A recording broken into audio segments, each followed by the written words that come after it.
funny. So we'll try to keep this in about 10 minutes. We've been through a lot. We would love to have a meal with any of you at any time, go really in depth, talk about what God has done in our lives, what we've been through. But we're just going to try and fill in some blanks for you. Some of you know parts. We'll try and give you a short story. So like I said, we didn't practice it. She didn't even know she was going to be up here. So I dragged her along. So I'll start with myself. You know my parents, and I was raised in a very nice family, going to church every Sunday, going to a Christian school. Somehow Christianity, it wasn't real, it wasn't authentic or something. I went to Africa for an adventure. Things at work, in relationships, in life weren't working out. Mom suggested that I go. We had a family friend who was there, so it wasn't a completely foreign idea. And when I got there, that's when God really revealed himself to me. That's when Christianity became real. For the first time, I had peace in my heart about life, about decisions, about everything. So I was there for 4 years, and then while I was in the Canary Islands for ship maintenance, the beautiful woman next to me was also there, and I'll let her tell you quickly how she got there. So, I met Scott in Africa too, and I got there. It was a long journey. It started when I was training as a nurse in Spain. I heard about this hospital ship that was just going around to Africa, to different countries, and they were doing surgeries for people. And I just thought, wow, isn't that a great idea to have a hospital that you can actually move anywhere? So I wanted to go, but they were asking for 2 years experience, and I was still in university, so I couldn't. There was no way how I could join. So I just kept it, in my mind, and then I continued my training, and then I finished. And I couldn't find a job in Spain, so then I had to find a job somewhere else, and I moved over to England. And I started my job. It was really hard because everything was in English. And then a couple years passed by, and when I was starting to feel more confident, I started to enjoy what I was doing. I remember this hospital shift that I heard about, and I was wondering if I could try. Now I had the experience, but it seemed such a huge thing, even just thinking, how am I going to explain this to my parents? I'm going to tell my mom I want to go to Africa, and she's going to lock me in a room. So I didn't know where to start. So I started to pray, and then some more time passed by, and nothing happened. And then suddenly, I think it was in 2016, I had a dream. I was standing on a cliff, and people were jumping off the cliff in the water just for fun. That was never something I thought I would want to do. But here I was in the line, and I was going to jump off this cliff, and people were kind of coming up the cliff, and I was asking them, well, how was it? And they were saying, well, it's great, you have to do it. And I continue on this line to jump off this cliff, and I get there, and I'm kind of hesitating. I don't know, I'm gonna jump, do I do it, do I do it? And then suddenly in the dream, I'm taken back, and somewhere else, I'm facing the same sea, but it wasn't on the cliff anymore, and I knew I had just missed my opportunity. I did not jump. I hesitated, and the opportunity was gone. I couldn't do anything. So I was just looking at the sea, wishing I had jumped. And it was such a strong feeling that it woke me up in the middle of the night. And I was like, well, that was the strangest thing ever. It never happened to me. What do I do with this? So a few days later, I meet a friend and I mentioned it to her. You know, I had this weird dream and it was so strong. It woke me up in the night and I wish I had just jumped. It was just a dream anyway. So some more time passed by and I kept thinking about it, how strong that feeling was, and then I must have mentioned it again to my friend because she started to say to me, you know, Damaris, you need to think about what that means because you keep talking about this dream and, you know, I've heard it a few times now. So when she said that, I was like, well, what can it mean? I don't know what can it mean. And I kind of didn't make anything of it. So I got home and then I thought, well, maybe there's something that I want to do and I'm not really sure about it. So I thought the only thing I want to do is I want to go to Africa and see how that works out. And that was all. 6 months later, I'm still in England.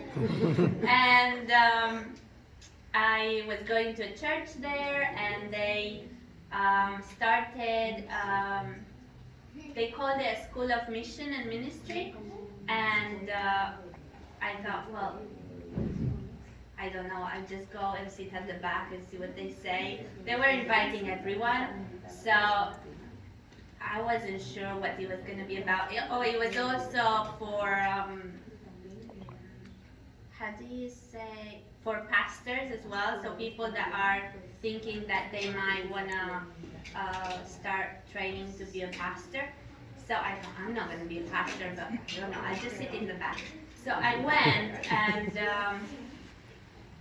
the pastor of the church started to talk about how each of us has a mission, even where we are. We have a mission with our friends, our neighbors, our families, and well, I kind of agreed to all of that, and then he says, we're going to start praying. So I want each of you to go somewhere else in the room and pray for the mission that you think you might have, and then we'll come back together. So I went away and I said, God, you know, I'm still thinking about this trip I want to do to Africa and work there, but I don't know what to do. I'm kind of scared. I don't know where to start. Can you just talk to me through someone else? And that was all. We get back together and the pastor goes on to say, well, now we're going to pray for each other. We were sitting at round tables like we are today, and he said, we're just going to pray that God might speak to you about someone else's mission, someone that you might know, someone that you might not know. Just if you feel that God is telling you something, just go ahead and tell them afterwards. So I sat there and I prayed. Nothing really happened. So when we finished, there was a time to share, if you had anything to share. And the pastor was so excited. He had spoken at the front, but then he kind of had come around and sat at our table, and he had prayed at the table where I was. And suddenly he was so excited. He was the first one to speak. He didn't wait for anyone else, and he said, well, I'm going to start because I've had this image in my mind and I want to tell you. And he said, it's actually for you, Damaris. And I was like, I'm going to get under the table. So he said, I saw you it was just an image, and I saw you. You were dressed in a professional. You were working, and you were kind of in a tent. There were people on beds, and they were all along the room, and you seemed very comfortable working there, taking care of them, and that was all. And at this point, I was like, okay. And then at the end, he said, and you know, the soil was kind of very dry and red, like African soil. So then I started to have like tears coming down. He was looking at me like, what is going on with this girl? And the important thing is that that was from God, because first, this pastor was new in the church. He did not know me. He knew I was a nurse, but he had no idea what I was thinking about. He did not know I wanted to go to Africa. He did not know I actually didn't talk to anyone in that church yet about my idea, what I was thinking about. And second, I had just prayed that God would speak to me through someone else. And suddenly this pastor seems to have had an image that was exactly what I was thinking about and what I was talking to God about. So I remember it changed completely the way I felt. Up to that point, for about a year, thinking about this, I was always hesitating. I was unsure, and I was kind of wanting to do it, but I wasn't sure if it was God's will or if I was getting myself into something too big for me. So I wasn't sure about it, and after that night, I went home and I was at peace with it. I knew that it was okay for me to try. And it wasn't easy. There were lots of things that I had to resolve. I had to take time off work. Actually, my boss gave me extra time. She gave me more time that I asked, because she was so happy to support me. And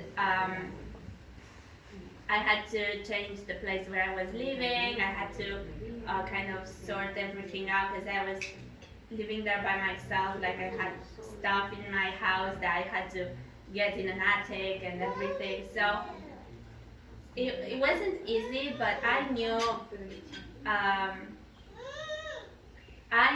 that if I wanted to do it, I can. So I got to Africa, and the second day I started work, and I actually wanted to sail with them from Gran Canaria, right, to Cameroon. That's where they were going that year. And I asked if I could do that, but during that time the hospital was closed. So they said, you have to do something. You can't just come and sail. So I said, okay, put me somewhere else. So I started to work in the dining room during the sail. That was it 2 weeks that we sailed? So the second day I got there, I started working in the dining room.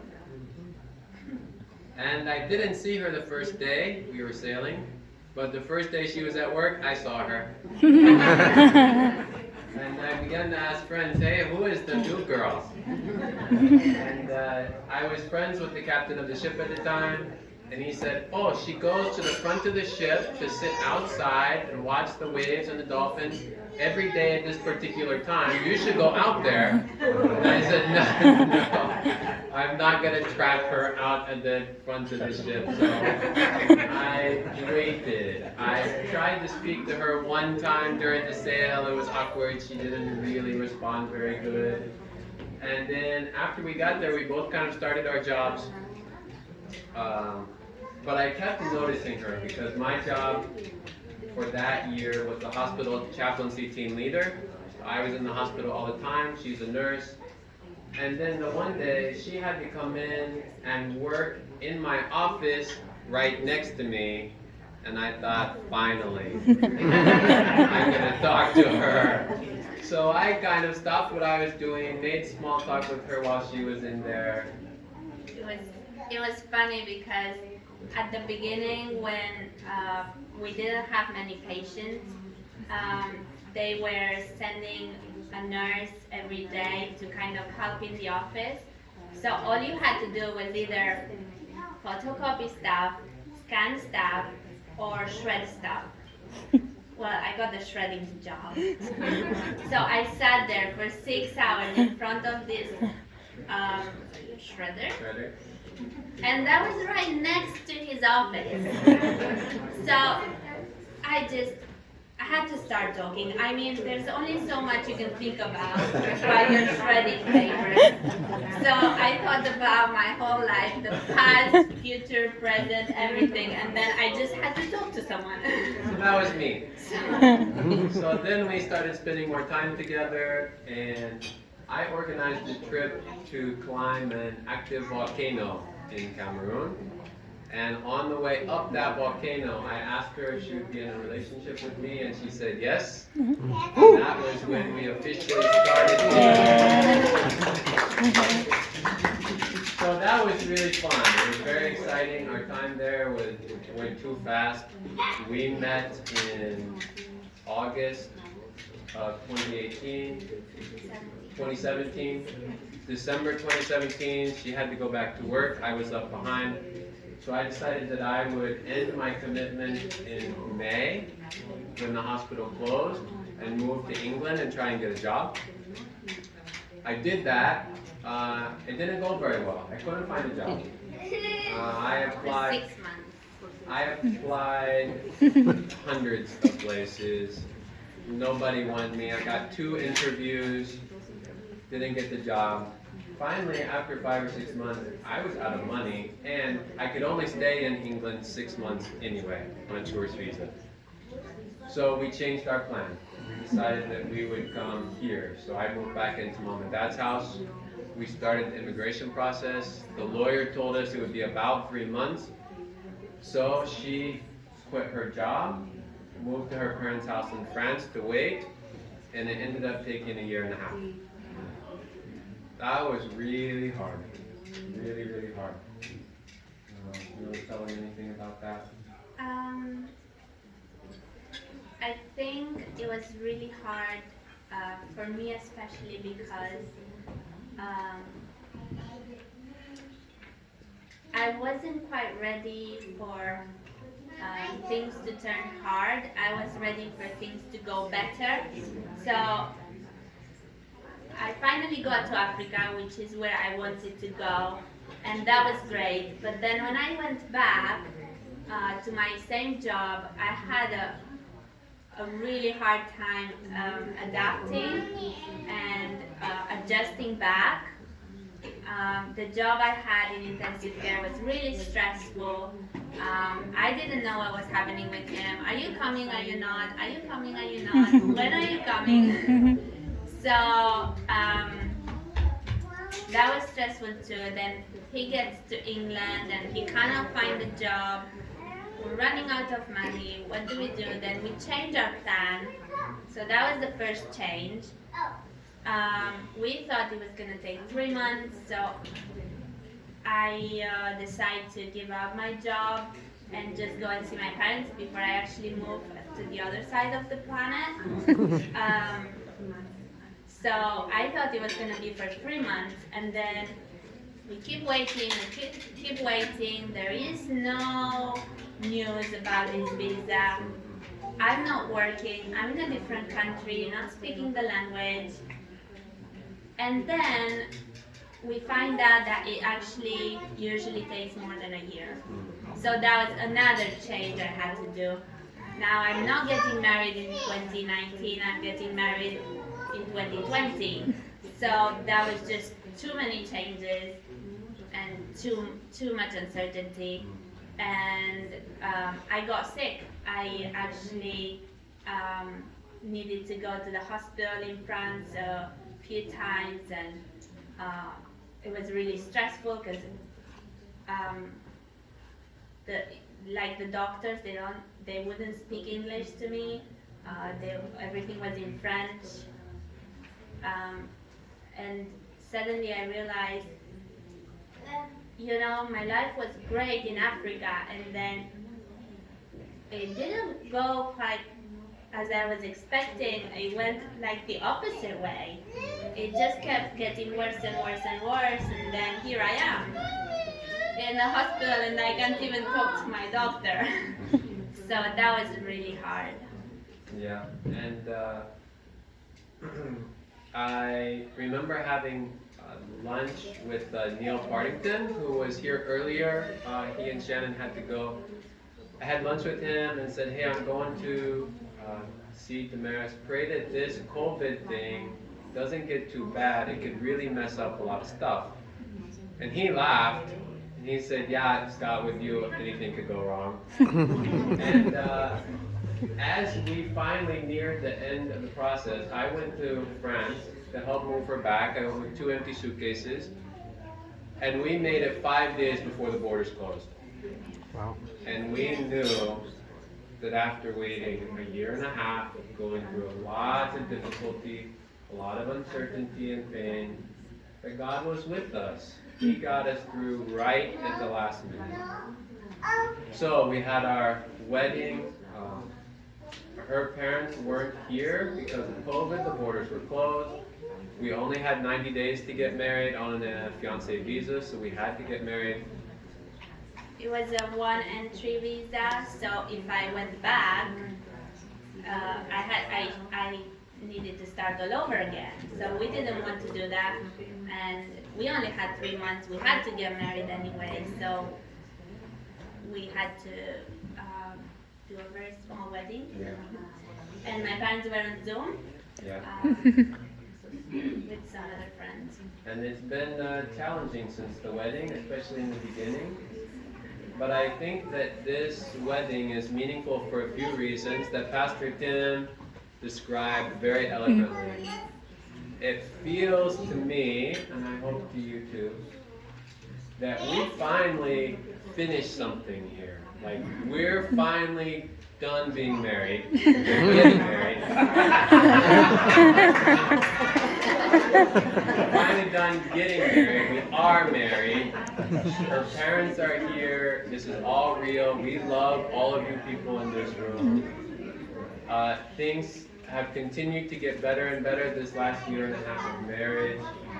And it feels to me like now we're finally free to focus on something else. I mean, the last year and a half has just been making plan after plan after plan to get them here. We would say, okay, in the spring you can come. How about in the summer? They're talking about opening the borders. Okay, in the fall they say they might open the borders. Okay, in the winter you can come, surely. We were getting exhausted. So this wedding is very healing to me. I think to you too.